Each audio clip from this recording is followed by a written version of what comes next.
Hello दोस्तों, स्वागत है आपको अपनी यूट्यूब चैनल 2020 क्लासेस पर। जैसा कि आप लोगों को पता है कि नवोदय विद्यालय का एग्ज़ाम नज़दीक आ गया है, जो कि 29 अप्रैल को है। तो इसी के उपलक्ष्य में हम लोग लाए हैं आप लोगों के लिए नया मॉडल प्रैक्टिस सेट, जो कि एग्ज़ाम में बहुत इम्पॉर्टेंट क्वेश्चन है, जो कि 90% है कि आ जाएगा।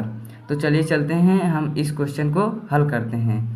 तो चलिए क्वेश्चन नंबर फर्स्ट में देखिए कि हमें मानसिक योग्यता परीक्षण करना है, जो कि यहाँ पे लिखा है कि निर्देश लिखा है, तो निर्देश हमें पढ़ना है। तो चलिए देखते हैं कि इस क्वेश्चन में हमें करना क्या है।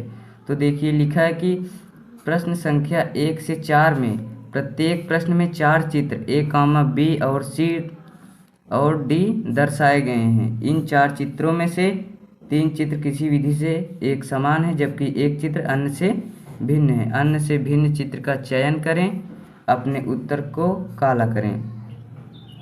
तो चलिए दोस्तों देखते हैं क्वेश्चन नंबर फर्स्ट। तो क्वेश्चन नंबर फर्स्ट में क्या है दोस्तों कि एक वर्ग है और जिसके बीच में यहाँ पे देखिए ये लाइन खींची हुई है, और इस तरफ इसके लाइन के इस पार ये वाला वृत्त है और लाइन के इस पार ये वाला वृत्त है।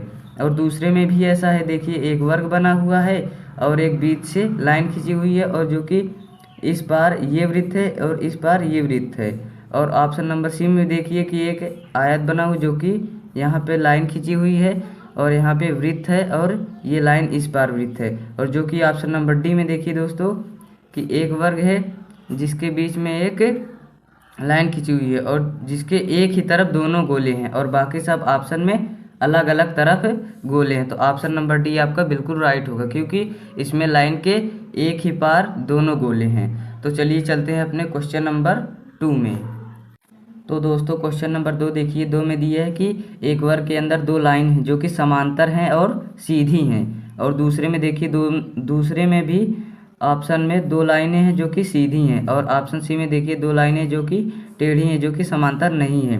और ऑप्शन नंबर डी में देखिए कि 2 लाइनें भी समांतर है। तो आपका ऑप्शन नंबर सी बिल्कुल राइट होगा, क्योंकि ये समांतर नहीं है। ये आगे जाएंगी तो लाइनें मिल जाएंगी, और ये सब आगे जाएंगी तो कभी मिलेंगी नहीं।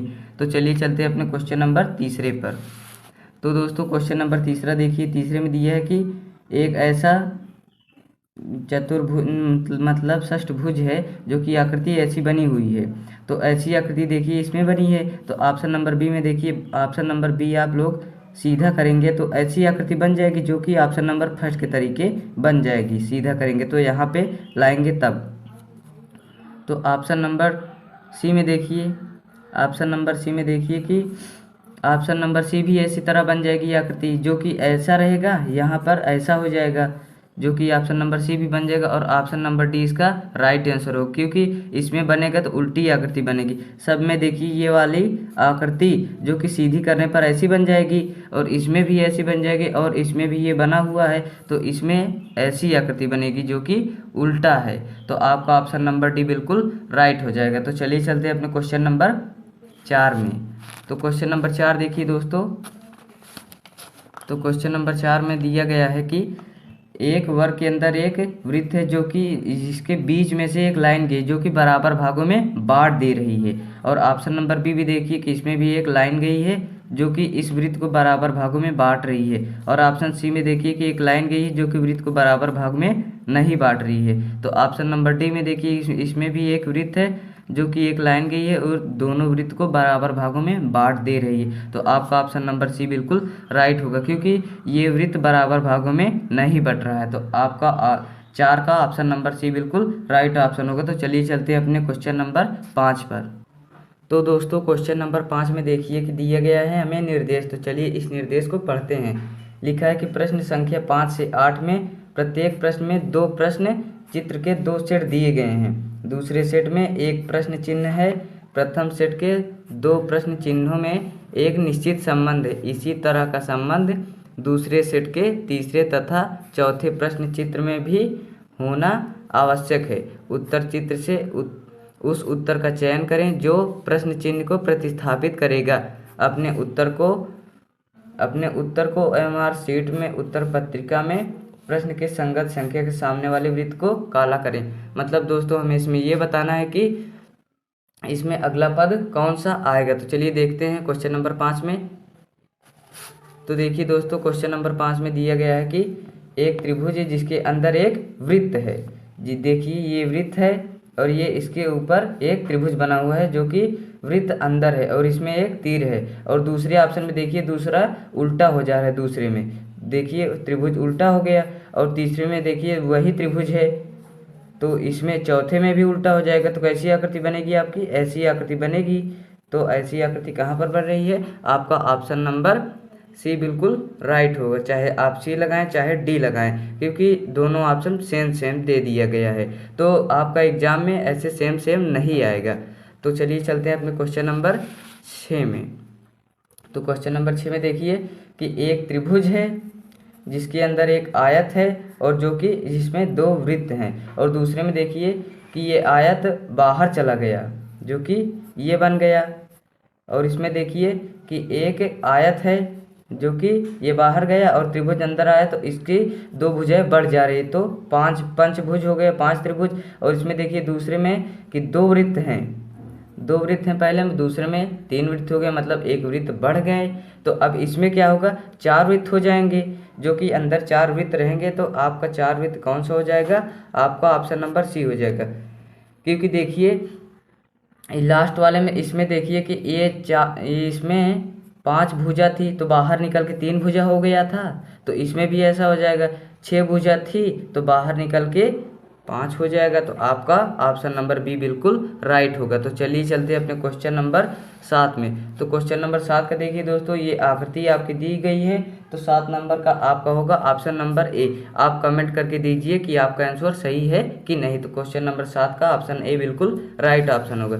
तो चलिए चलते हैं अपने क्वेश्चन नंबर 8 पर। तो क्वेश्चन नंबर 8 में देखिए दोस्तों कि एक वृत्त है जिसके दूसरे में देखिए एक तीर निकली हुई है बाहर जो कि निकल रही है, और तीसरे में देखिए कि ये एक वृत्त है जो कि इसमें एक तीर था और इसमें हो जा रहा है तीसरे में 2 तीर, जो कि एक तीर बढ़ जा रही है। और ये भी ध्यान दीजिएगा कि एक तीर पहले में निकल रही तो दूसरे में एक तीर और आ रही है। अब तीसरे में क्या होगा? तीसरे में भी एक तीर निकलेगी। तो आपका कौन सा आंसर हो जाएगा? आपका ऑप्शन नंबर डी बिल्कुल राइट हो जाएगा। तो चलिए चलते हैं अपने क्वेश्चन नंबर 9 पर। तो दोस्तों क्वेश्चन नंबर 9 में देखिए हमें दिया है निर्देश। तो चलिए इस निर्देश को पढ़ते हैं कि इस आकृति में हमें करना क्या है। तो लिखा है कि प्रश्न संख्या 9 से 12 में बाईं ओर 3 प्रश्न चित्र दर्शाए गए हैं तथा चौथे के लिए स्थान छोड़ा गया है।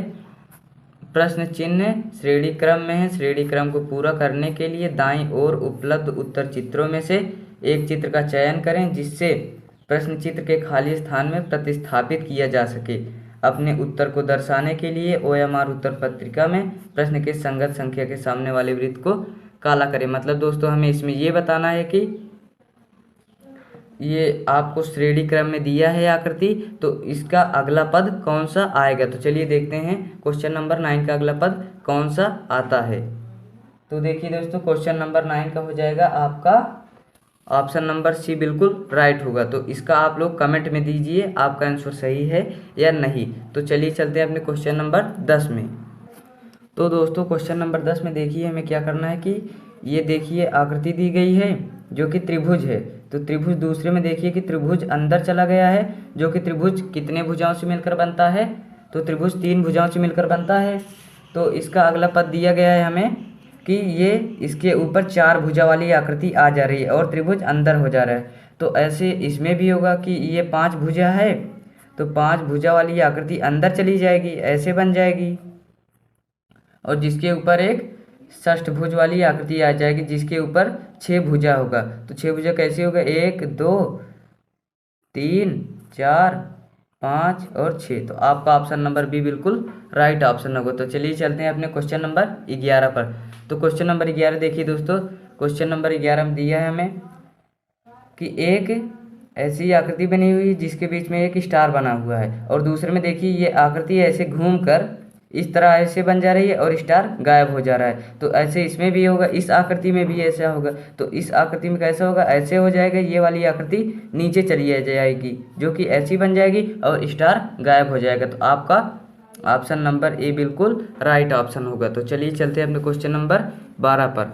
तो क्वेश्चन नंबर 12 देखिए दोस्तों, इसमें दिया गया है एक त्रिभुज है जो कि कलर किया गया है और एक वृत्त है और जो कि दूसरे में देखिए कि जो छोटा वाला वृत्त है जो वो बड़ा हो जा रहा है और त्रिभुज उल्टा होकर यहाँ पर आ रहा है छोटा होकर। तो ऐसे इसमें भी होगा, जो कि ये देखिए कि एक वर्ग जो है, जो आयत है, ये आयत बड़ा हो जाएगा जो कि ऐसे हो जाएगा।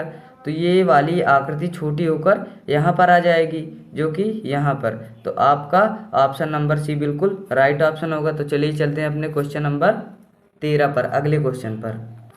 तो दोस्तों क्वेश्चन नंबर 4 में हमें निर्देश दिया है कि इस निर्देश में हमें करना क्या है। तो चलिए देखते हैं, इस निर्देश को हम लोग पढ़ते हैं। तो लिखा है कि प्रश्न संख्या 13 से 17 में बाईं ए, बी, सी और डी से चिन्हित 4 उत्तर चित्र दिए गए हैं।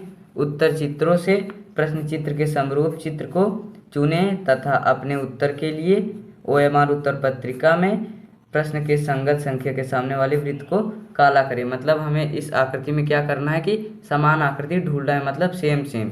तो ये जो आकृति है आपको ऑप्शन दिया गया है और क्वेश्चन ये दिया गया है। तो ये सेम सेम आकृति जो मिल रही है या इस ऑप्शन में जो सेम सेम आकृति आपको मिल रही है तो वही आपका आंसर होगा। तो चलिए हम लोग ढूंढते हैं कौन सी आकृति आंसर होगा। तो देखते हैं क्वेश्चन नंबर 13 में देखिए कि एक वृत्त है जो कि 4 वृत्त काले हैं इसमें और 4 वृत्त सफ़ेद है। तो ऐसी आकृति कहाँ पर मिल रही है, जो कि यहाँ पर ब्लैक है, यहाँ पर ब्लैक। तो इसका ऑप्शन नंबर ए बिल्कुल राइट ऑप्शन हो जाएगा। तो चलिए चलते हैं अपने क्वेश्चन नंबर 14 में। तो क्वेश्चन नंबर 14 देखिए दोस्तों कि ये आकृति दी गई हो, तो ऐसी आकृति कहाँ पर मिल रही है आपको।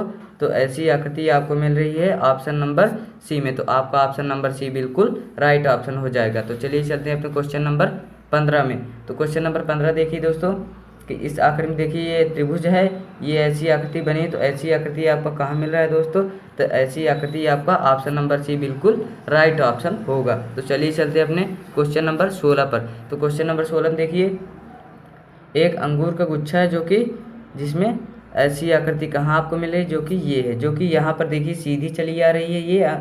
तो ऐसी आकृति आपको ऑप्शन नंबर ए में ही मिल रही है, क्योंकि इसमें देखिए यहाँ पर टेढ़ी है, यहाँ पर देखिए ये छोटा है और यहाँ पर भी देखिए ये बहुत ज़्यादा गोला हो जा रहा है। तो आपका ऑप्शन नंबर ए बिल्कुल राइट ऑप्शन होगा। तो चलिए चलते हैं अपने क्वेश्चन नंबर 17 पर।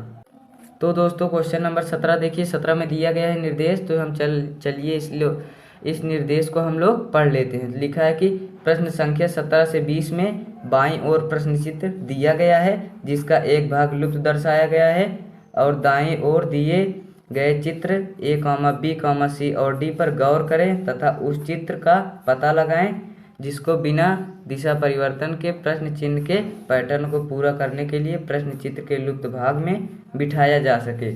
अपने उत्तर को दर्शाने के लिए OMR उत्तर पत्रिका में प्रश्न के संगत संख्या के सामने वाले वृत्त को काला करें। मतलब दोस्तों हमें इसमें यह आकृति दी गई है, ये देखिए आकृति दी गई है और ये आकृति एक आकृति नहीं दी गई है, जो कि हमको मिलाकर इस आकृति का निर्माण करना है। तो क्वेश्चन नंबर 17 में देखिए, तो क्वेश्चन नंबर 17 का आपका हो जाएगा ऑप्शन नंबर डी, आपका बिल्कुल आंसर हो जाएगा। इस आंसर को आप लोग कमेंट में देखिए कैसा होगा।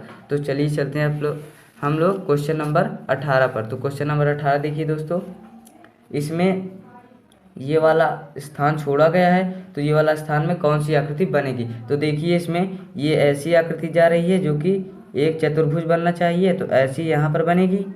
तो और आपका देखिए ये वाली लाइन देखिए ऐसे मिल रही है और ऐसे ऐसे, तो यहाँ पर भी ऐसे मिलेगी। इस कोने से इस कोने पर ये आकृति ऐसी बन रही है। तो देखिए ये वाले भी लाइन देखिए ये है और यहाँ पर ऐसे गई है, तो ये वाली लाइन भी ऐसे जाएगी। तो ऐसा आपका कहाँ बन रहा है, तो आपका 18 का हो जाएगा। 18 का आंसर नंबर बी आपका बिल्कुल राइट होगा। तो चलिए चलते हैं क्वेश्चन नंबर 19 पर। तो 19 में देखिए दोस्तों कि ये देखिए यहाँ पर लाइन खींची है और यहाँ पर इसकी समांतर है, जो कि यहाँ पर भी खींचेगी और यहाँ पर भी खींचेगी, और ये एक वृत्त लगा हुआ है और यहाँ पर भी देखिए एक लाइन और खींची गई है छोटा सा, तो यहाँ पर भी छोटी सी लाइन होगी। और ये देखिए यहाँ पर ऐसी चित्र आपका ऐसा चित्र बनेगा जो कि ऐसा होगा। तो ऐसा चित्र कहाँ पर बन रहा है आपका, तो आपका ऑप्शन नंबर बी बिल्कुल राइट ऑप्शन होगा। तो चलिए चलते हैं क्वेश्चन नंबर 20 में। तो क्वेश्चन नंबर 20 में देखिए दोस्तों, 20 में देखिए कि ये ऐसी लाइनें बन रही, तो ऐसे इसमें भी बनेगी जो कि चतुर्भुज का निर्माण हो जाएगा।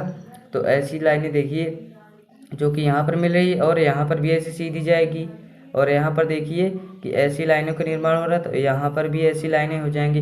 तो आपका कौन सा होगा ऑप्शन नंबर, तो 20 का आपका होगा ऑप्शन नंबर डी बिल्कुल राइट ऑप्शन होगा। तो चलिए चलते हैं अपने क्वेश्चन नंबर 21 पर। तो दोस्तों क्वेश्चन नंबर 21 में हमें निर्देश दिया गया है, तो चलिए इसे देखते हैं हम लोग। लिखा है कि प्रश्न संख्या 21 से 24 में बाईं ओर प्रश्न चिन्ह दर्शाया गया है तथा दाईं ओर A, B, C और D चिन्हित 4 उत्तर चित्र दर्शाए गए हैं। किसी दर्पण को x, y के अनुदिश रखे जाने पर प्रश्न चित्र के सही दर्पण प्रतिबिंब को उत्तर चित्र से चुने। अपने उत्तर को दर्शाने के लिए OMR उत्तर पत्रिका में संख्या के सामने वाले वृत्त को काला करें। मतलब दोस्तों हमें इसमें ये बताना है, इस आकृति में जहाँ पर x, y दर्पण रखा गया है तो उसका अपोजिट कौन सा होगा। तो चलिए देखते हैं इसका अपोजिट कौन सा होगा। तो क्वेश्चन नंबर 21 में देखिए कि ये आकृति दी हुई है आपका, तो यहाँ पर दर्पण रखा गया, तो इसका अपोजिट कौन सा होगा। तो ये त्रिभुज जो है ऊपर है नीचे चला आएगा उल्टा होकर, और ये वृत्त जो नीचे है ऊपर जाएगा। तो आपका कौन सा हो जाएगा, तो आपका ऑप्शन नंबर बी बिल्कुल राइट ऑप्शन होगा। आप लोग एग्जाम में ध्यान दीजिएगा, यहाँ पर दर्पण रखा गया है, वहाँ पर यहाँ पर भी रख सकता है, चाहे यहाँ पर भी और यहाँ पर भी रख सकता है। तो ध्यान से देखिएगा, आप लोग आराम से करिएगा। तो क्वेश्चन नंबर 22 में देखिए, तो क्वेश्चन नंबर 22 में क्या करना है हमें, इसमें भी यहाँ पर दर्पण रखा गया है, तो इसका अपोजिट कौन सा हो जाएगा। तो इसका अपोजिट आपका ऑप्शन नंबर डी आपका बिल्कुल राइट ऑप्शन होगा। तो चलिए चलते हैं क्वेश्चन नंबर 23 में। तो क्वेश्चन नंबर 23 देखिए दोस्तों, तो क्वेश्चन नंबर 23 में कहाँ है, यहाँ पर देख लीजिए, यहाँ पर दर्पण इसमें रख दिया गया है, तो इसका अपोजिट कौन सा हो जाएगा आपका। तो इसका अपोजिट आप लोगों का हो जाएगा ऑप्शन नंबर सी आपका बिल्कुल राइट ऑप्शन होगा। तो चलिए चलते हैं अपने क्वेश्चन नंबर 24 पर। तो क्वेश्चन नंबर 24 देखिए दोस्तों, तो क्वेश्चन नंबर 24 में यहाँ पर आपका दर्पण रखा गया है, तो इसका अपोजिट कौन सा हो जाएगा। तो ये दर्पण इसका अपोजिट मतलब उल्टा हो जाएगा, तो इसका उल्टा कौन सी आकृति बनेगी, आपका ऑप्शन नंबर ए आपका इसका उल्टी आकृति बनेगी। तो आपका ए ऑप्शन बिल्कुल राइट ऑप्शन होगा। तो चलिए चलते हैं अपने क्वेश्चन नंबर 25 पर।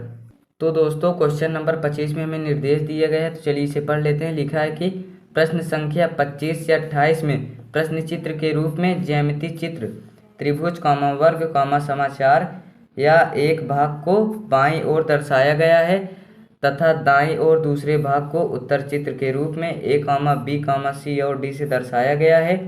दाईं ओर के चित्र से ज्यामितीय चित्र को पूर्ण करने वाले चित्र को ज्ञात करें तथा अपने उत्तर को दर्शाने के लिए OMR उत्तर पत्रिका में प्रश्न के संगत संख्या के सामने वाले वृत्त को काला करें। मतलब दोस्तों हमें इसमें अधूरी आकृति दी हुई है और अधूरी आकृति आपको इस ऑप्शन में दिया गया, तो उस दोनों आकृति को मिलाकर आपको एक आकृति का निर्माण करना है। तो चलिए देखते हैं क्वेश्चन नंबर 25। तो क्वेश्चन नंबर 25 में आपका हो जाएगा आंसर आपका ऑप्शन नंबर बी हो जाएगा, क्योंकि देखिए ये यहाँ पर एक त्रिभुज लगेगा और यहाँ पर एक त्रिभुज लगेगा, जो कि दो त्रिभुज इसी में निकले हुए हैं। तो आपका ऑप्शन नंबर बी बिल्कुल राइट ऑप्शन होगा। तो क्वेश्चन नंबर 26 में देखिए, तो क्वेश्चन नंबर 26 में क्या है, ऐसी आकृति दी गई है आपको, तो इस आकृति को कौन सा आकृति होगी। तो आपका ऑप्शन नंबर बी बिल्कुल राइट ऑप्शन होगा। तो चलिए चलते हैं अपने क्वेश्चन नंबर 27 पर।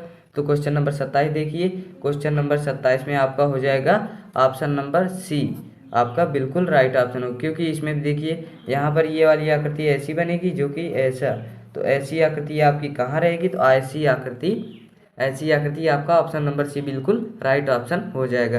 तो क्वेश्चन नंबर 28 में देखिए अगले क्वेश्चन में, तो अगले क्वेश्चन में दिया गया है ऐसी आकृति बननी चाहिए। आप लोग एग्जाम में ध्यान दीजिएगा कि आपको उल्टी आकृति भी दे सकता है, जो कि आप लोग घुमाकर मिलाइएगा। तो आपका ऑप्शन नंबर बी बिल्कुल राइट ऑप्शन हो जाएगा, क्योंकि इसमें भी देखिए उल्टा दे दिया गया है। तो आप लोग माइंड में आपको सीधा करना है, उस आकृति को मिलाना है। तो आपका ऑप्शन नंबर बी बिल्कुल राइट हो जाएगा इसका। तो चलिए चलते हैं अपने क्वेश्चन नंबर 29 पर।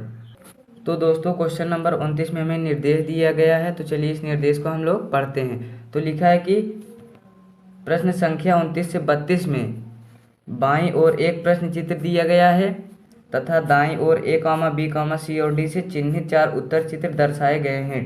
उत्तर चित्रों से उन चित्र का चुने जिसमें प्रश्न चित्र छिपी या सम्मिलित हों। अपने उत्तर को दर्शाने के लिए OMR उत्तर पत्रिका में प्रश्न के संगत संख्या के सामने वाले वृत्त को काला करें। मतलब दोस्तों हमें इसमें ये बताना है कि ये आकृति आपको दी हुई है, तो ये आकृति ऑप्शन में कहाँ पर छिपी हुई है, मतलब छिपी हुई आकृति को ढूंढना है। तो चलिए देखते हैं क्वेश्चन नंबर 29 का। तो क्वेश्चन नंबर 29 में देखिए ऐसी आकृति है जो कि यहाँ पर बनी हुई है। तो ऐसी आकृति आपकी कहाँ मिल रही है, तो ऐसी आकृति आपका ऑप्शन नंबर सी में मिल रही है। क्योंकि देखिए ये आकृति बन रही है यहाँ पर ऐसे बन जा रही है, तो ऐसी आकृति ऑप्शन नंबर सी में ही मिल रही है। तो आपका 29 का ऑप्शन नंबर सी बिल्कुल राइट ऑप्शन हो जाएगा। तो क्वेश्चन नंबर 30 देखिए अगला क्वेश्चन।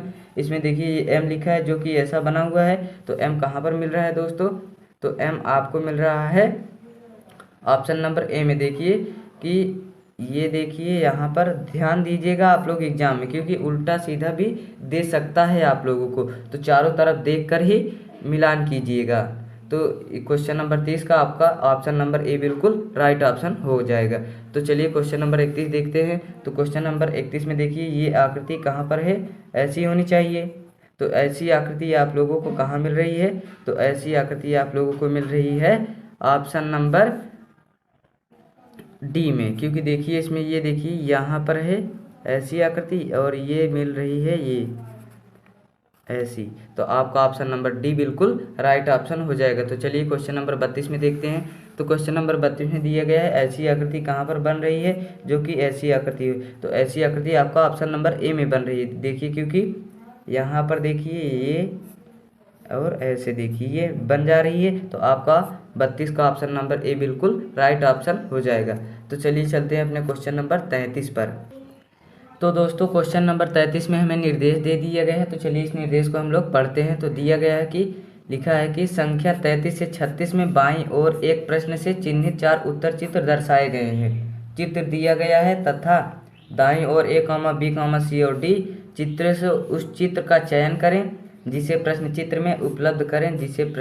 में उपलब्ध कटआउट से बनाया जा सकता है। अपने उत्तर को दर्शाने के लिए OMR उत्तर पत्रिका में प्रश्न के संगत संख्या के सामने वाले वृत्त को काला करें। मतलब दोस्तों हमें इसमें आकृति अलग अलग दी गई है, उस आकृति को मिलाकर एक आकृति का निर्माण करना है। तो चलिए चलते हैं। तो क्वेश्चन नंबर 33 में देखिए कि ये आकृति है जो कि एक त्रिभुज, दो त्रिभुज, तीन त्रिभुज, चार त्रिभुज।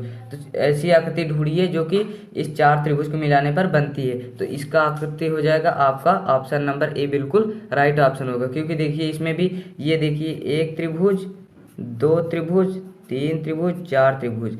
तो आपका ऑप्शन नंबर ए बिल्कुल राइट ऑप्शन हो जाएगा। तो चलिए चलते हैं क्वेश्चन नंबर 34 में। तो क्वेश्चन नंबर 34 में देखिए चार त्रिभुज है जो कि चार त्रिभुज से मिलाकर एक आकृति का निर्माण करना है। तो चार त्रिभुज किसमें है, तो आपका ऑप्शन नंबर बी बिल्कुल राइट ऑप्शन हो जाएगा। क्योंकि देखिए इसमें ये एक त्रिभुज, दो त्रिभुज, तीन त्रिभुज, चार त्रिभुज। तो आपका ऑप्शन नंबर बी बिल्कुल राइट ऑप्शन हो जाएगा। तो चलिए चलते क्वेश्चन नंबर 35 में। तो क्वेश्चन नंबर 35 में देखिए तीन चतुर्भुज है जो कि तीन चतुर्भुज से मिलाकर एक आकृति का निर्माण करना है। तो देखिए तो ऐसी आकृति कहाँ पर बन रही है, तो आपका ऑप्शन नंबर सी इसका बिल्कुल राइट ऑप्शन हो जाएगा। क्योंकि देखिए इसमें ये आकृति है, ये और ये। तो आपका ऑप्शन नंबर सी बिल्कुल राइट ऑप्शन हो जाएगा। तो क्वेश्चन नंबर 36 में देखिए। तो क्वेश्चन नंबर 36 में आप लोग आंसर इसका कमेंट में दीजिएगा, तो आप लोगों को आंसर हम बताएंगे। तो देख लीजिए। तो चलिए चलते हैं अपने क्वेश्चन नंबर 37 पर। तो दोस्तों क्वेश्चन नंबर 37 में हमें निर्देश दिया है। तो चलिए इस निर्देश को हम लोग पढ़ते हैं। लिखा है निर्देश प्रश्न संख्या 37 से 40 में बाईं ओर चित्र में दर्शाए अनुसार कागज के एक टुकड़े को तह देकर पंच किया गया तथा दाईं ओर A, B, C और D से चिन्हित चार उत्तर चित्र दर्शाए गए हैं। कागज के एक टुकड़े के तह को खोलने पर वह किस प्रकार दिखेगा, वैसा ही चित्र आपका उत्तर चित्रों से चुने। अपने उत्तर को दर्शाने के लिए OMR उत्तर पत्रिका में प्रश्न के संगत संख्या के सामने वाले वृत्त को काला करें। मतलब दोस्तों हमें इसमें दिया गया कि एक कागज़ को मोड़कर कटिंग किया गया है, तो उस कागज़ को खोलने पर कौन सी आकृति बनेगी, आपको वही आंसर हो जाएगा। तो चलिए देखते हैं क्वेश्चन नंबर 37 में। तो क्वेश्चन नंबर 37 में देखिए कि एक वृत्त है जो कि पहले यहाँ से मोड़ा गया, जो कि 2 हो जाएगा, और यहाँ से अब मोड़ा गया और यहाँ से, तो तीनों तरफ से मोड़ा गया जो कि एक वृत्त कटा हुआ है और 3 त्रिभुज। तो इसको खोलने पर आपका ऑप्शन नंबर डी बिल्कुल राइट ऑप्शन होगा, क्योंकि ये खोलने पर यहाँ पर मुड़ा था तो ऐसे आ जाएगा यहाँ पर, तो ये एक त्रिभुज खुलेगा तो 2 त्रिभुज हो जाएंगे यहाँ पर भी, ऐसा आपका ऑप्शन नंबर डी में आपका ऑप्शन नंबर डी बिल्कुल राइट ऑप्शन होगा। तो चलिए चलते हैं क्वेश्चन नंबर 38 पर। तो क्वेश्चन नंबर 38 देखिए, तो क्वेश्चन नंबर 38 में दिए गए एक कागज़ को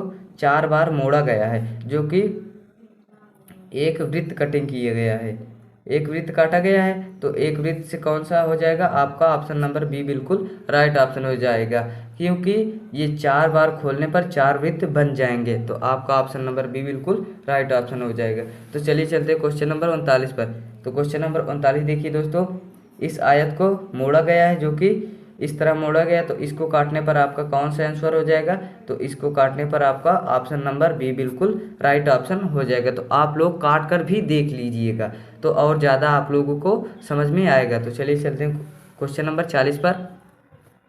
तो क्वेश्चन नंबर 40 में देखिए कि एक षष्ठभुज है, जो कि इस तरह मोड़ा गया है, यहाँ से मोड़ा गया है, यहाँ से देखिए यहाँ पर भी मोड़ा गया है, तो इसको काटने पर ये वृत्त 2 हो जाएंगे, इसको खोलने पर, तो ऐसी वृत्त कहाँ हो जाएगी, तो आपका ऑप्शन नंबर डी बिल्कुल राइट ऑप्शन हो जाएगा। तो चलिए चलते हैं हम अपने गणितीय क्वेश्चन पर, क्वेश्चन नंबर 41 पर, जो कि मैथ है।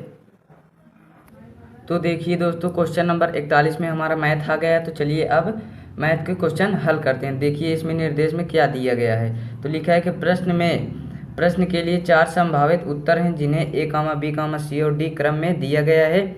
इसमें से केवल एक उत्तर सही है, सही उत्तर चुनें। अपने उत्तर को दर्शाने के लिए ओएमआर उत्तर पत्रिका में प्रश्न के संगत के सामने वाले वृत्त को काला करें। मतलब दोस्तों हमें ये करना है कि इस क्वेश्चन को हल करके ऑप्शन में आपको दिया गया है आंसर, तो उस वो आपका ऑप्शन नंबर सही हो जाएगा। तो चलिए चलते हैं क्वेश्चन नंबर 41 देखते हैं हम लोग। तो दोस्तों क्वेश्चन नंबर 41 में हमें दिया गया है, लिखा है कि राज एक कार्य को 2 दिन में करता है तथा साहिल उसी कार्य को 3 दिन में करता है तथा अनुज उसी कार्य को 6 दिन में करता है, तब तीनों मिलकर उसी काम को कितने दिनों में करेंगे। तो चलिए दोस्तों हम लोग हल करते हैं सवाल को।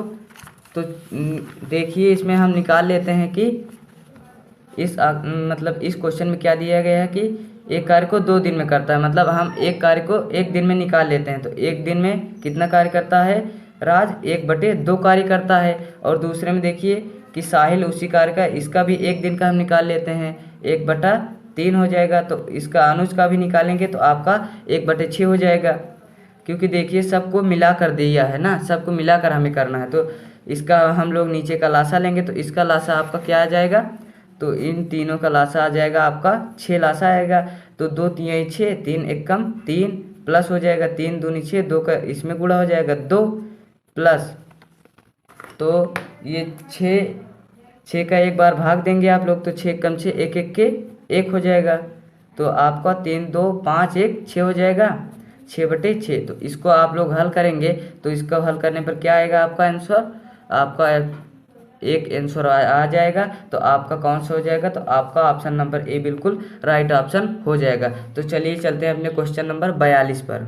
तो दोस्तों क्वेश्चन नंबर 42 देखिए, 42 में हमें क्या करना है, लिखा है कि 2 दोस्त एक्स और वाई ने क्रमशः 700 रुपये और 500 रुपये लगाकर दुकान खोली। यदि 2 वर्ष बाद उन्हें 3600 रुपये का लाभ हुआ हो, तो उसमें से y का अंश कितना होगा। मतलब दोस्तों हमें y का अंश ज्ञात करना है, मतलब y की धनराशि।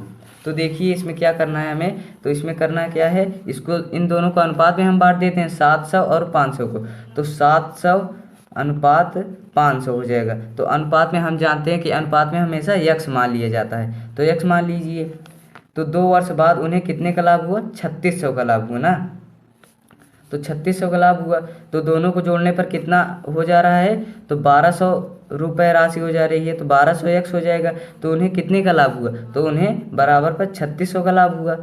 तो ये गुणे में है, इधर आएगा भाग में हो जाएगा 1200, तो 3600 बटे 1200, 3600 बटे 1200 हो जाएगा। तो 2 0 से 2 0 ये कटा, आपका ये 12 36, तो x इक्वल आ जाएगा 3 आ गया आपका। तो x पे सबको रख दीजिए। तो x पे रखेंगे तो 700 गुणे 3 हो जाएगा, तो 2100 हो जाएगा, जो कि ये a का है आपका, x का मतलब दोस्तों x का है। और ये 500 जो है 500x, तो x पे इससे भी रखेंगे तो 500 3 है 1500, तो 1500 आपका हो जाएगा y का, जो कि y का आपका पूछ रहा था, तो y का हो जाएगा आपको 1500 रुपये आएगा। तो आपका ऑप्शन नंबर 2 बिल्कुल राइट ऑप्शन हो जाएगा। तो चलिए चलते हैं अपने क्वेश्चन नंबर 43 पर। तो दोस्तों क्वेश्चन नंबर 43 देखिए, 43 में लिखा है कि एक कॉलेज में 40 प्रोफेसर का औसत वेतन 7200 रुपये है। अगर प्रिंसिपल का वेतन मिला ले तो औसत वेतन में 80 रुपये की वृद्धि हो जाती है। प्रिंसिपल का वेतन कितना होगा?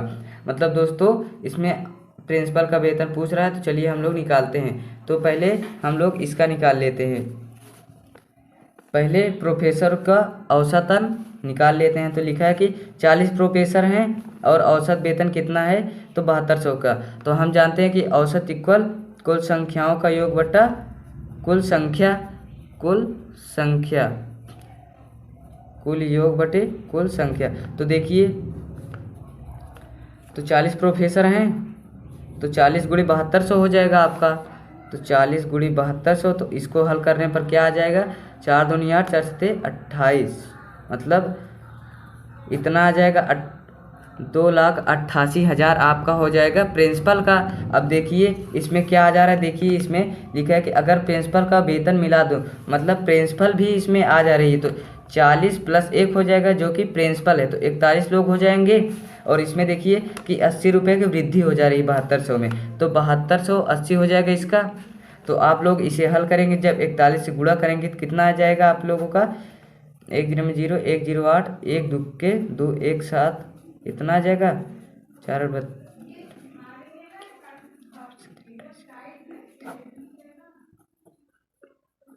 तो आप लोगों का इतना आ गया, ये प्रोफेसर को मिलाकर है कुल, और ये आपका ये प्रिंसिपल को भी मिलाकर है, ये प्रोफेसर को भी मिलाकर है। तो दोनों को घटा दीजिए टोटल में, तो आपका निकल आएगा कितना, प्रोफेसर का निकल आएगा, जो कि प्रिंसिपल है।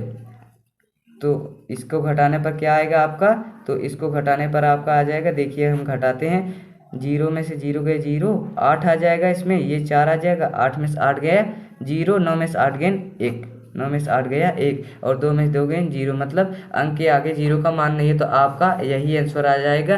तो आपका कौन सा आंसर हो गया आएगा, आपका हो जाएगा 10,480, आपका ऑप्शन नंबर सी आपका बिल्कुल राइट ऑप्शन हो जाएगा। तो चलिए चलते हैं क्वेश्चन नंबर 44 में। क्वेश्चन नंबर 44 में हम देखते हैं, तो दोस्तों क्वेश्चन नंबर 44 देखिए, इसमें लिखा है कि यदि एक पंखा तथा एक सिलाई मशीन का मूल्य क्रमशः 825 रुपये तथा 1502 रुपये है, तो 2 दर्जन पंखों तथा 32 सिलाई मशीन का कुल मूल्य कितना हो जाएगा। तो इसका आप लोग कमेंट में आंसर दीजिएगा कि आपका कौन सा आंसर सही होता है, क्योंकि ये बहुत सिंपल सवाल है।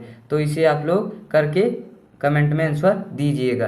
तो इसमें लिखा है आपका अगला क्वेश्चन क्या है, तो अगला क्वेश्चन है आपका, लिखा है कि 1600 रुपये का 2 वर्ष 3 माह में साधारण ब्याज 252 रुपये हो जाता है, तो ब्याज की दर, मतलब हमें दर पूछ रहा है। तो देखिए इसमें क्या करना है, लिखा है 16 रुपया का, 1600 रुपये क्या है हमारा, 1600 रुपये हमारा है मूलधन है हमारा, 1600 रुपये हमारा मूलधन है।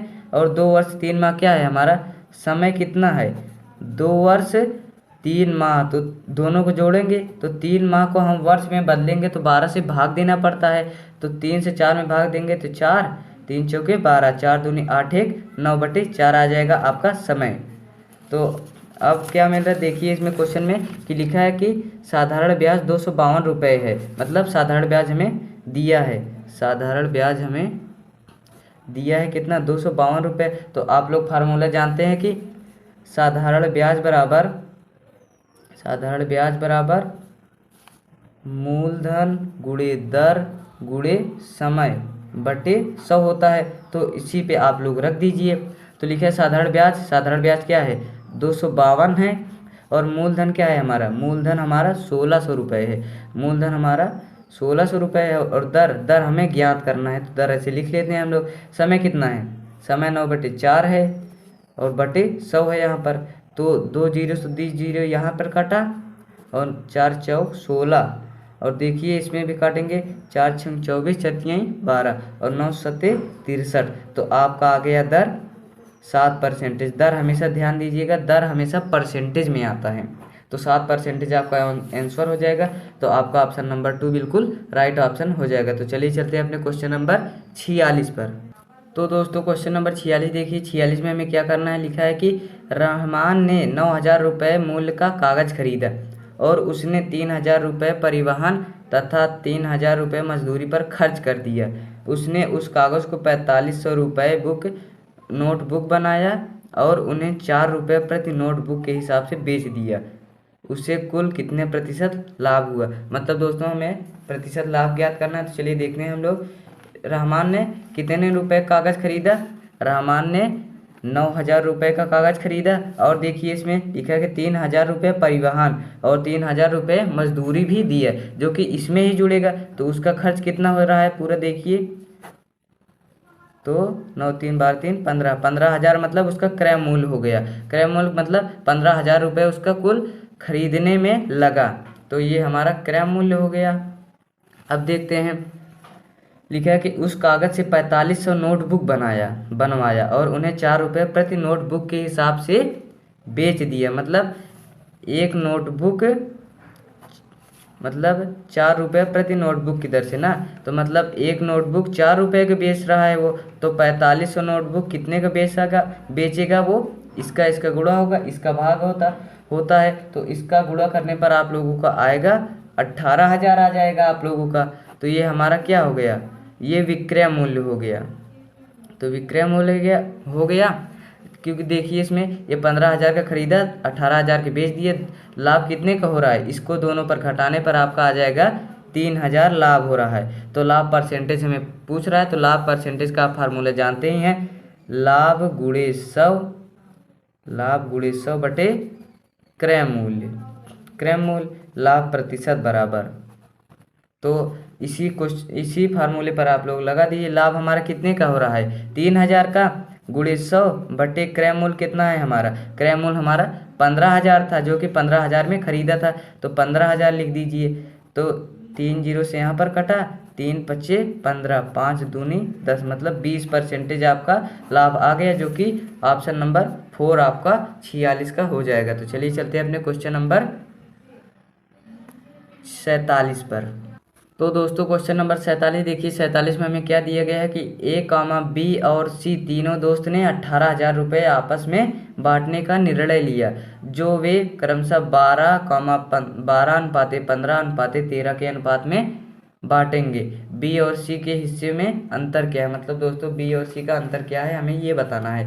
तो A, B, C तीनों दोस्तों ने कितना 18,000 रुपये में, मतलब टोटल आपका कितना है, टोटल आपका 18,000 रुपये है, जो कि कितने में बांटना है, 12:15:13 के अनुपात में आपको बांटना है, 12:15:13। तो हमें पता है कि अनुपात में हम x मानते हैं, तो x मान लीजिए।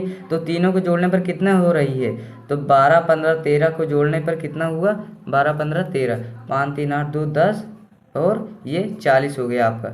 40 तीनों को जोड़ने पर आया है, तो एक का हम निकाल लेते हैं, मतलब x का मान हम निकाल लेते हैं। तो 18,000 हमारा कितना है, टोटल कुल रुपया है। तो 40 x से, जो कि 1 जीरो से यहाँ पर कटा, 4 चौक 16, 4 पंजे 20, जो कि आपका 450 आया आपका x का मान। तो x पे सब रख दीजिए। तो B और C का हमको पूछ रहा है, तो A हमारा ये है 12, B हमारा 15 और C हमारा 13 है। तो आपको B और C का अंतर ज्ञात करना है, तो B वाला लीजिए आप लोग। तो 15 और 450 को गुणा करने पर आपका कितना आ जाएगा, तो 6,950 आपका आ जाएगा। ये है आपका B का।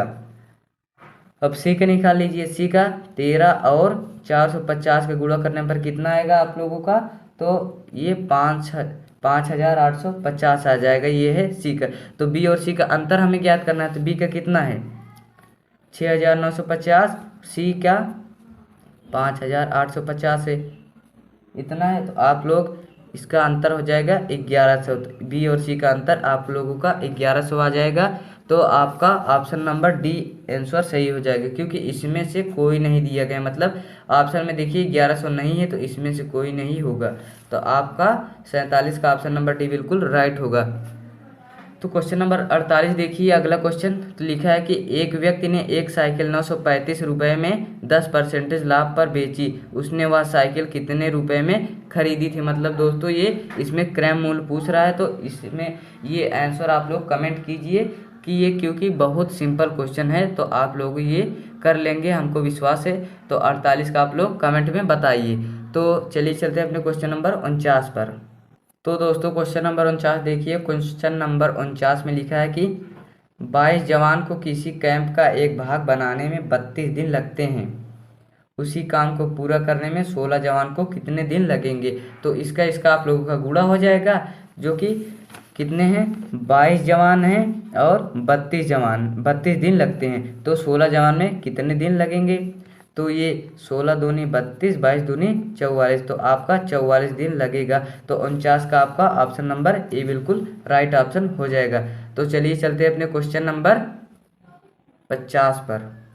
तो देखिए दोस्तों क्वेश्चन नंबर 50 में लिखा है कि पिंटू की आयु का रेखा की आयु से अनुपात 5:8 का है, उसकी आयु का योग 78 वर्ष है, उनकी आयु का योग 78 वर्ष है, दोनों का। मतलब तो 6 वर्ष बाद, मतलब मिस प्रिंट हो गया है दोस्तों, सॉरी। तो 6 वर्ष बाद उसकी आयु का अनुपात क्रमशः क्या हो जाएगा। तो अनुपात में आयु का पूछ रहा है, तो देखिए क्या करना है हमें। लिखा है पिंटू है और क्या है, पिंटू और रेखा है। तो पिंटू और रेखा का अनुपात कितना हमें दिया है, 5:8। तो अनुपात में हमें जानते हैं कि x मानना पड़ेगा, तो ये 5x 8x, दोनों का आयु का योगफल कितना दिया है, कितना दिया हुआ है, 78 वर्ष दिया हुआ है। तो 5x हो जाएगा और प्लस 8x इक्वल 78 वर्ष हो जाएगा। तो आगे देखिए 8 5 13x इक्वल 78, तो 1300 यहाँ पर गुणे में है, इस तरफ आ जाएगा भाग में हो जाएगा, तो 78/13 हो जाएगा। 13 से आप लोग 78 को भाग देंगे तो कितना आ जाएगा, 6 आ जाएगा। तो आपका x मान 6 आ गया, तो x पे आप लोग रख दीजिए। तो 5 × 6 हो जाएगा, 5 6 30 हो जाएगा पिंटू का, और 5 8 ये आप लोग 8 पंजे 40 हो जाएगा, क्योंकि यहाँ पर 5 रखेंगे आप लोग रेखा का निकालने के लिए। तो 8 पंजे 40 हो जाएगा, किसका, रेखा का हो जाएगा। तो रेखा पिंटू का 30 और रेखा का 40। तो हमें कितना दे रहा है देखिए, तो 6 वर्ष बाद, मतलब 6 वर्ष और बढ़ जाएगा दोनों का। तो 6 वर्ष बाद तो 36 हो जाएंगे ये रेखा पिंटू, और रेखा कितना हो जाएगी, रेखा हो जाएंगी आपका, रेखा हो जाएंगी आपका 54। सॉरी दोस्तों, इसमें आपका आएगा 48 आएगा आपको, यहाँ पर आपका 48 रेखा का आएगा, क्योंकि देखिए 8 × 6 करेंगे 48 आ जाएगा। तो यहाँ पर 6 जुड़ेगा तो कितना हो जाएगा, 54 हो जाएगा, 54 हो जाएगा। तो आप लोग ये अनुपात मतलब भाग होता है, तो 36/54 हो गया। तो आप लोग काटेंगे 18 दूनी 36, 18 त्रिक का 54, मतलब 2:3 हो जाएगा आप लोगों का आंसर। तो आप लोगों का 50 का ऑप्शन नंबर ए बिल्कुल राइट ऑप्शन हो जाएगा। तो चलिए चलते हैं क्वेश्चन नंबर 51 पर। तो दोस्तों क्वेश्चन नंबर 51 देखिए, लिखा है इसमें कि मुन्ना ने 7/1/2% वार्षिक साधारण ब्याज पर कुछ धन उधार लिया, 4 वर्ष बाद उसने 910 रुपये अदा करके संपूर्ण ऋण चुका दिया, वह मूलधन कितना होगा। तो आप लोग इस क्वेश्चन को हल करिए, तो इसका आप लोगों का हो जाएगा, आप लोगों का 51 का हो जाएगा, ऑप्शन नंबर डी बिल्कुल राइट ऑप्शन हो जाएगा। तो इसको आप लोग हल करिएगा। तो क्वेश्चन नंबर 52 देखिए। क्वेश्चन नंबर 52 वेरी सिंपल है, क्योंकि देखिए 100 से कम सभी विषम संख्याओं का औसत क्या हो जाएगा। तो आप लोग इसमें कमेंट दीजिएगा, कमेंट में बताइएगा आंसर। तो चलिए चलते हैं हम लोग क्वेश्चन नंबर 53 पर। तो दोस्तों क्वेश्चन नंबर 53 देखिए। 53 में लिखा है कि एक ट्रेन 170 मीटर लंबी है, उसे 130 मीटर लंबी एक सुरंग को पार करने में 15 सेकंड का समय लगता है, तो उस ट्रेन की गति किलोमीटर प्रति घंटा में क्या होगी। तो हमें इस ट्रेन की चाल बतानी है दोस्तों। तो चलिए इस क्वेश्चन को हम हल करते हैं। लिखा है कि 170 मीटर लंबी ट्रेन है, ट्रेन की लंबाई कितनी है, ट्रेन की लंबाई है 170 मीटर लंबी, और प्लेटफार्म की लंबाई कितनी है? प्लेटफार्म की लंबाई आपकी कितनी है? तो प्लेटफार्म की लंबाई आपके 130 मीटर लंबी है प्लेटफार्म। तो जब ट्रेन जाएगी तो दोनों की लंबाई जुड़ जाएगी, तो 170 प्लस 130 हो जाएगा। तो इसको जोड़ने पर क्या आएगा आपका 300 आ जाएगा।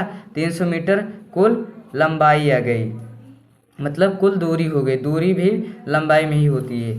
तो ये हो गई। तो ये ट्रेन की चाल क्या दिया गया है, मतलब हमें समय दिया गया है कितना?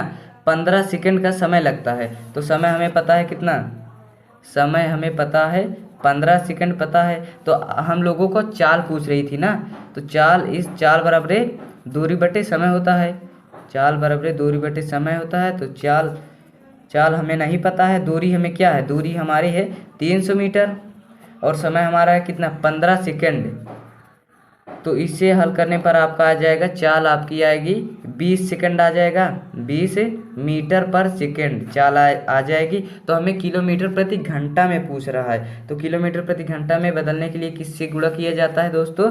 तो 20 मीटर पर सेकंड है, तो इसे किलोमीटर प्रति घंटा में बदलेंगे तो 18/5 से इसमें गुणा हो जाएगा।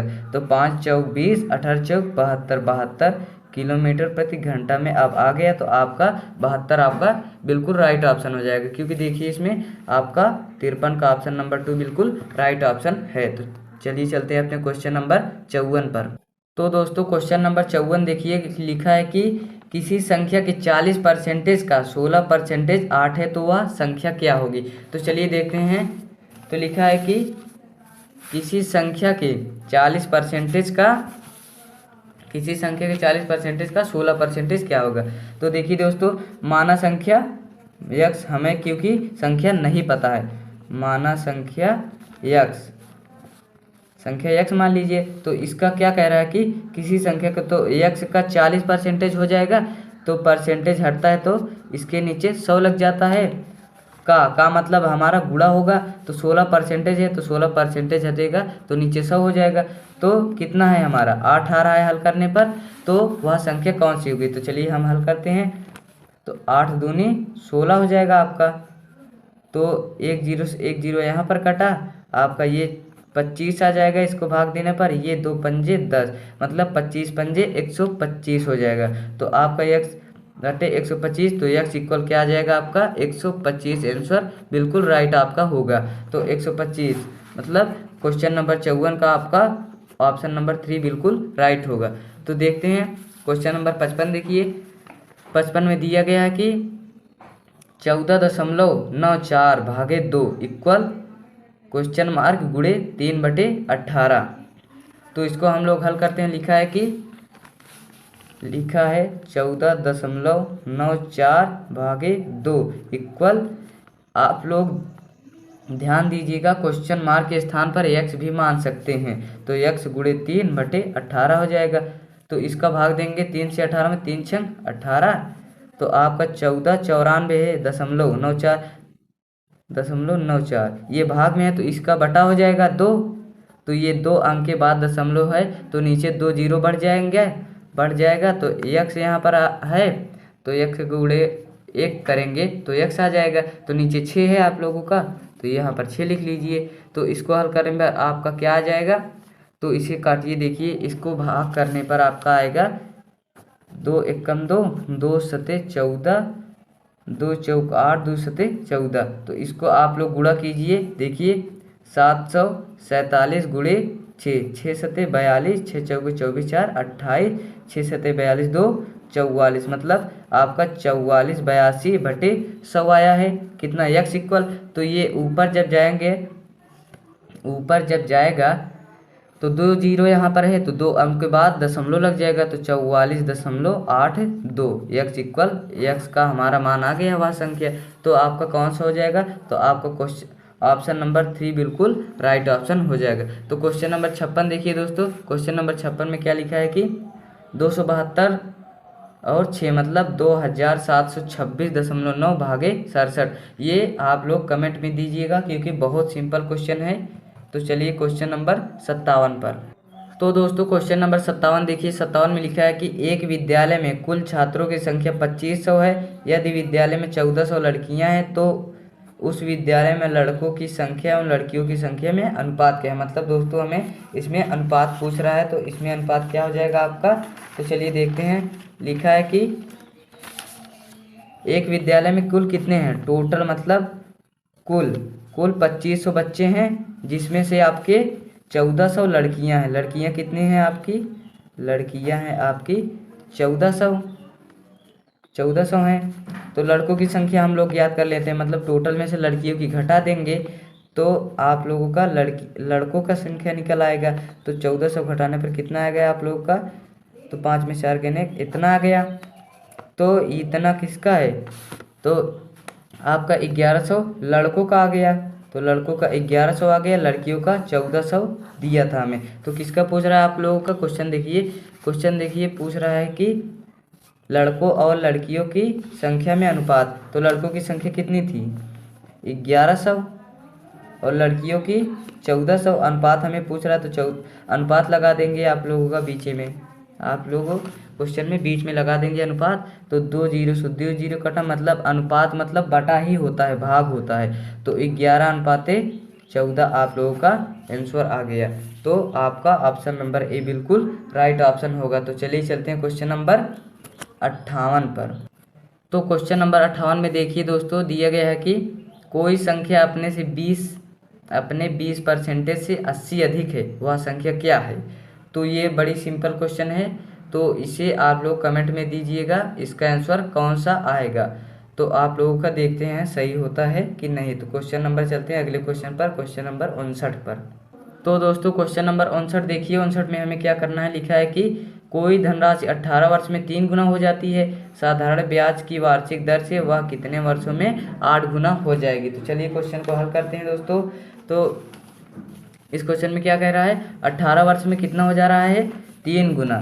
तो जब भी आपको गुना दे, मतलब तो जैसे 3 गुना दिया गया है तो आप लोग उसमें 1 घटा दीजिएगा, चाहे जो क्वेश्चन हो। तो 2 आ गया आप लोगों का, तो 2 गुना निकालेंगे, 2 9 18, मतलब 900 आ गया आपको 3 गुना होने में। तो 8 गुना वह कितने वर्षों में 8 गुना हो जाएगी ना। तो इसमें भी 1 घटा देंगे, 7/100 हो जाएगा। 2 जीरो से 2 जीरो कटा, 9 सते 63, तो 63 आपका आंसर हो जाएगा। तो ये ऑप्शन नंबर 2 आपका बिल्कुल राइट ऑप्शन हो जाएगा। तो क्वेश्चन नंबर 60 देखिए दोस्तों। 60 में दिया गया है कि क्वेश्चन मार्क का 12 से 1/2% बराबर 1400 का 35% है। तो चलिए इस क्वेश्चन को हम हल करते हैं। लिखा है कि क्वेश्चन मार्क, क्वेश्चन आप लोगों को अभी बताए थे कि क्वेश्चन मार्क की जगह पर आप लोग x भी मान सकते हैं। तो x का कितना परसेंटेज दिया गया है आपका, 12 से 1/2% दिया गया है ना। तो 12 दूनी 24, 1 तो 12 से 1/2 को आप लोग हल करेंगे तो 25/2 आ जाएगा, क्योंकि देखिए 12 दूनी 24 प्लस 1 जुड़ता है तो 25/2% हो जाएगा।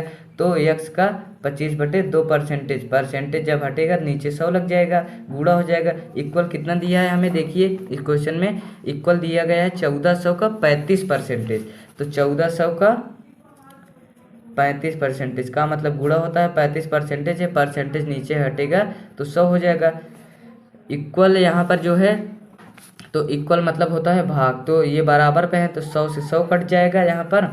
तो ये 25 से यहाँ पर भी कट जाएगा, 25 25, 5 सत्ते 35 और 5 दूनी 10, 5 8 40। तो 280 और 7 का आप लोग गुणा कीजिए, कितना आएगा 280 और 7 का आप लोग गुणा करेंगे तो आ जाएगा 7 0 में 0, 7 8 56, हाथ कैरी कितनी बची आपकी 5 बची, 7 दूनी 14, 14 5 19, 1960 आ गया। तो x/2 इक्वल 1960/1 आ गया। तो इसका तिर्यक गुणा मतलब दोस्तों इसका गुणा होता है और इसका गुणा होता है। तो इसका मतलब x और 1 का करेंगे कितना आ जाएगा, x आ जाएगा। इक्वल 1960 का गुणा करेंगे 2 में कितना आ जाएगा, 1960 में 2 का गुणा, 2 0 में 0, 2 6 12, 2 9 18 के 19, 1 कैरी बची, 2 1 कम 2 1 3, मतलब 3920 आपका आ गया x का मान। तो 3920 आपका राइट आंसर होगा। देखिए इसमें लिखा है 39-20। आपका ऑप्शन नंबर ए बिल्कुल राइट ऑप्शन हो जाएगा। तो चलिए चलते हैं अपने तीसरे टर्म में, जो कि आपका गद्यांश है हिंदी। तो दोस्तों अगला क्वेश्चन देखिए, अगला क्वेश्चन में हमारा हिंदी आ गया है, जो कि इस निर्देश को पढ़ते हैं। लिखा है कि इस खंड में 4 अनुच्छेद हैं, प्रत्येक अनुच्छेद पर 5 प्रश्न हैं। प्रत्येक अनुच्छेद को सावधानी से पढ़ें और उसके नीचे दिए गए प्रश्नों के उत्तर दें। प्रत्येक प्रश्न के लिए 4 संभावित उत्तर दिए गए हैं, जिसकी क्रम संख्या A, B, C और D है। इनमें से केवल एक उत्तर सही है। सही उत्तर चुनें तथा अपने उत्तर को दर्शाने के लिए OMR उत्तर पत्रिका में प्रश्न के संगत संख्या के सामने वाले वृत्त को काला करें। मतलब दोस्तों हमें इसमें गद्यांश पढ़ना है और उस क्वेश्चन का आंसर देना है। तो चलिए हम लोग पढ़ते हैं। तो दोस्तों चलिए अनुच्छेद नंबर फर्स्ट हम पढ़ते हैं। लिखा है कि मैं जिस समाज की कल्पना करता हूँ उसमें गृहस्थी सन्यासी और सन्यासी गृहस्थ होंगे, अर्थात सन्यास और गृहस्थ के बीच वह दूरी नहीं रहेगी जो परंपरा से चलती आ रही है। सन्यासी उत्तम कोटि का मनुष्य होता है क्योंकि उसमें संचय की वृत्ति नहीं होती, लोभ और स्वार्थ नहीं होता। यही गुण गृहस्थ में भी होना चाहिए। सन्यासी भी वही श्रेष्ठ है जो समाज के लिए कुछ काम करे। ज्ञान और कर्म को भिन्न करोगे तो समाज में विषमता उत्पन्न होगी। मुख में कविता और कंधे पर हाथ, यह आदर्श मुझे पसंद था। यह आदर्श मुझे पसंद था। इसी की शिक्षा मैं दूसरों को भी देता हूँ। और तुमने सुना है या नहीं, नानक ने एक अमीर लड़के के साथ से पानी पीना अस्वीकार कर दिया था। लोगों ने कहा, गुरुजी यह लड़का तो अत्यंत सम्भ्रात कुल का है, इसके साथ हाथ का पानी पीने में क्या दोष है। नानक बोल, तल हथी में मेहनत के निशान नहीं है। जिसके हाथ में मेहनत के ढेले पड़े नहीं होते उसके हाथ का पानी पीने में दोष मानना नानक ठीक थे। दोष मानता नानक ठीक थे। श्रेष्ठ समाज वह है जिसके सदस्य जी खुलकर मेहनत करते हैं और तब भी जरूरत से ज़्यादा धन पर अधिकार जमाने की उनकी इच्छा नहीं होती है। तो चलिए दोस्तों क्वेश्चन नंबर 61 देखते हैं। तो क्वेश्चन नंबर 61 दिया है। लिखा है कि गृहस्थ सन्यासी और सन्यासी गृहस्थ होंगे, लेखक का क्या आशय है। तो हमने आगे पढ़ा था शुरू में ही गद्यांश के। तो आपका हो जाएगा 61 का ऑप्शन नंबर सी बिल्कुल राइट ऑप्शन हो जाएगा। तो चलिए चलते हैं क्वेश्चन नंबर 62 में। तो क्वेश्चन नंबर 62 में देखिए, लिखा है कि सन्यासी को उत्तम कोटि का मनुष्य कहा गया है, क्यों। तो 62 का आपका हो जाएगा ऑप्शन नंबर डी में। तो ऑप्शन नंबर डी क्यों होगा। लिखा है कि वह संचय नहीं करता, वह लोभी नहीं होता, वह स्वार्थ से परे होता है।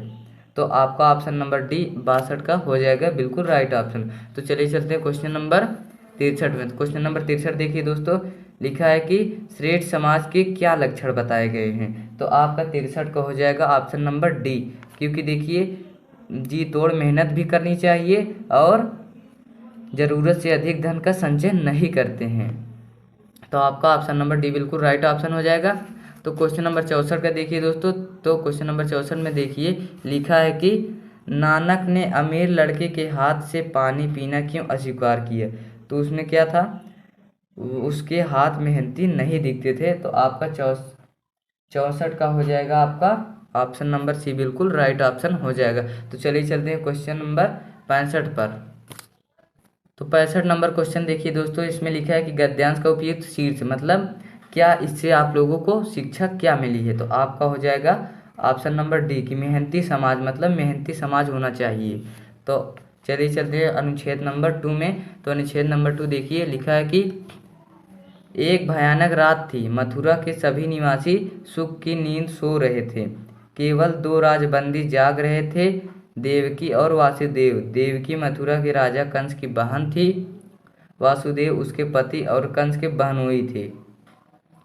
कंस अपने पिता अग्रसेन को बंदी बनाकर राजा बन बैठा था। फिर वह देवकी और उसके पति का कब ख्याल करता, उसके मन में यह भय समा गया था कि देवकी का 8वां पुत्र उसके प्राणों को ग्राहक होगा, इसलिए उसने देवकी को 7 पुत्रों का वध किया था। अब 8वें की बारी थी। तो चलिए चलते हैं क्वेश्चन में। तो क्वेश्चन नंबर 66 देखिए, इसमें लिखा है कि भयानक रात में कौन सुख की नींद सो रहे थे।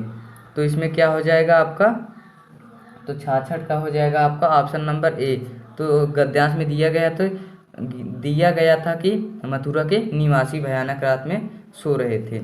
तो क्वेश्चन नंबर 67 देखिए, अगला क्वेश्चन दिया है कि देवकी कौन थी। कंस की बहनोई, कंस की पत्नी, राजबंदी, कंस की बहन थी। तो देवकी कंस की बहन थी। तो 67 का आपका ऑप्शन नंबर 4 बिल्कुल राइट हो जाएगा। तो चलिए चलते हैं अगले क्वेश्चन पर। देखिए क्वेश्चन नंबर 68 में लिखा है कि कंस ने देवकी के कितने पुत्रों का वध किया था। तो आपका हो जाएगा ऑप्शन नंबर 2, आपका बिल्कुल राइट ऑप्शन हो जाएगा, क्योंकि 8वां पुत्र आने वाला था जो कि 7 पुत्र को मार दिया गया था। तो क्वेश्चन नंबर 69 देखिए, अगला क्वेश्चन लिखा है कि वासुदेव कौन थे। तो वासुदेव कौन थे, तो देवकी के पति थे वासुदेव। तो अगला क्वेश्चन देखिए, क्वेश्चन नंबर 70 लिखा है कि कंस ने देवकी को बंदी क्यों बनाया था। तो कंस ने आपका ऑप्शन नंबर 8वें पुत्र के वध करने के लिए, मतलब देवकी के पुत्र के वध करने के लिए। तो आपका हो जाएगा 70 का ऑप्शन नंबर डी, आपका बिल्कुल राइट ऑप्शन हो जाएगा। तो चलिए चलते हैं अगले क्वेश्चन पर, अनुच्छेद नंबर 3 पर। तो अनुच्छेद नंबर 3 देखिए दोस्तों, अनुच्छेद में दिया गया है कि विश्व में हर व्यक्ति सुख चाहता है, लेकिन इसकी प्राप्ति का मंत्र वह ही नहीं जानता। भौतिक सुखों को ही सच्चा सुख मानने की भूल वह करता चला आ रहा है। संसार में प्रत्येक संबंध के साथ सहयोग वियोग जुड़ा हुआ है। दिन के साथ रात, सुख के साथ दुख, लाभ के साथ हानि, मान के साथ अपमान जुड़ा हुआ है। यदि कोई विषय ऐसा है जिसके साथ कुछ भी नहीं जुड़ा है, तो वह आनंद या अंतःकरण का विषय है, पराश्रित नहीं है।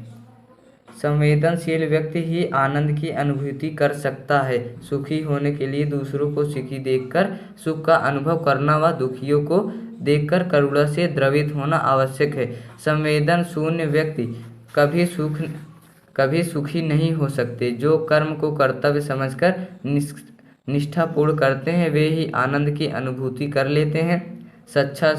सच्चा सुख आसक्ति के त्याग में है, कर्म के त्यागने में नहीं। कर्म से प्राप्त होने वाले फल की प्राप्ति आसक्ति त्यागने पर ही व्यक्तित्व सुखी जीवन व्यतीत कर सकता है। तो चलिए चलते हैं क्वेश्चन नंबर 71 पर। आप लोग देखिए, तो लिखा है कि संसार में प्रत्येक मनुष्य क्या चाहता है। तो संसार में प्रत्येक मनुष्य क्या चाहता है, सुख चाहता है। तो आपका 71 का ऑप्शन नंबर डी बिल्कुल राइट हो जाएगा। तो अगले क्वेश्चन पर चलिए देखते हैं। लिखा है कि जो भाव पराश्रित नहीं होकर स्वयं के अंतःकरण से जुड़ा हो, तो इसका ऑप्शन क्या हो जाएगा, आपका ऑप्शन नंबर बी बिल्कुल राइट हो जाएगा, जो कि आनंद होगा। तो अगला क्वेश्चन देखिए, अगले क्वेश्चन में दिया गया है आनंद की अनुभूति करने के लिए क्या आवश्यक है। तो आनंद की अनुभूति करने के लिए हमें अपरिग्रहता आवश्यक है। तो क्वेश्चन नंबर 74 देखिए दोस्तों, संवेदनशीलता क्या है। तो संवेदनशीलता क्या है, तो हो जाएगा दूसरों को सुखी देखकर सुखी व दुखी देखकर करुणा अनुभव करना ही संवेदनशीलता है। तो 74 का ऑप्शन नंबर सी बिल्कुल राइट ऑप्शन हो जाएगा। तो चलिए चलते हैं क्वेश्चन नंबर 75 पर।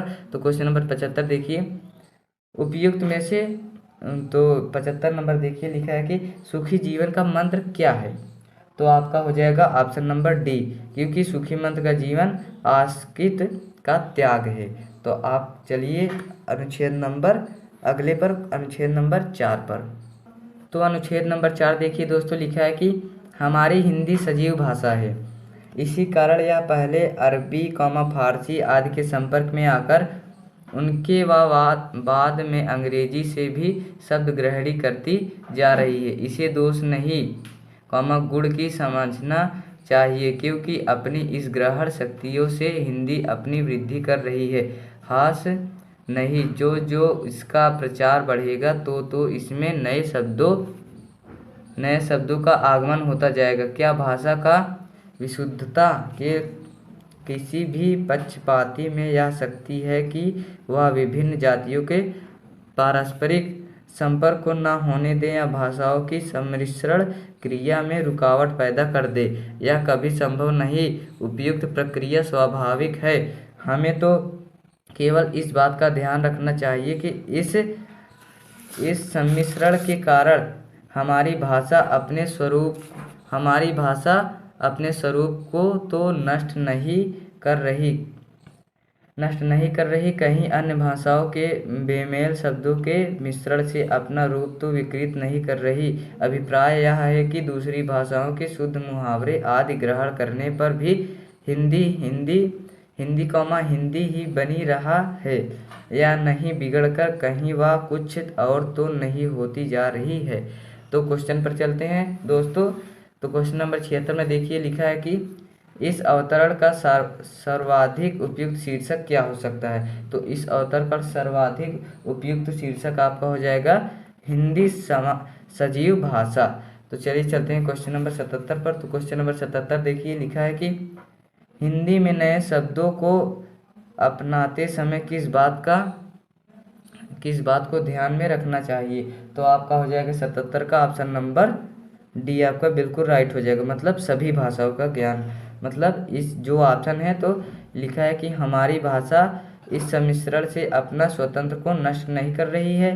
तो आपका हो जाएगा 77 का ऑप्शन नंबर डी बिल्कुल राइट ऑप्शन हो जाएगा। तो चलिए चलते क्वेश्चन नंबर 78 पर। तो क्वेश्चन नंबर 78 देखिए लिखा है कि हिंदी में नए शब्दों का आगमन क्यों उचित है।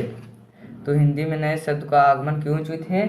तो आपका हो जाएगा हिंदी का प्रचार बढ़ने के कारण उचित है। तो क्वेश्चन नंबर 89 देखिए 79 लिखा है कि निम्नलिखित में से कौन सा कथन सही है। तो निम्नलिखित में से ऑप्शन नंबर डी मतलब उपयुक्त सभी कथन सही हैं। तो आपका क्वेश्चन नंबर डी देखिए लास्ट क्वेश्चन लिखा है कि हिंदी भाषा की वह कौन सी विशेषता है जिसे लेखक गुण माना है दोष नहीं। तो आपका हो जाएगा ऑप्शन नंबर ए बिल्कुल राइट ऑप्शन हो जाएगा। लिखा है कि अन्य भाषाओं के शब्द ग्रहण की शक्ति। तो आपका हो जाएगा 80 का ऑप्शन नंबर ए बिल्कुल राइट ऑप्शन हो जाएगा। तो दोस्तों वीडियो को पूरा देखिएगा, लाइक करिए, सब्सक्राइब एंड शेयर। तो ऐसी इम्पॉर्टेंट वीडियो आपके लिए लाता रहूँगा। तो चलिए हम लोग चलते हैं, तो मिलते हैं अपने अगले वीडियो पर।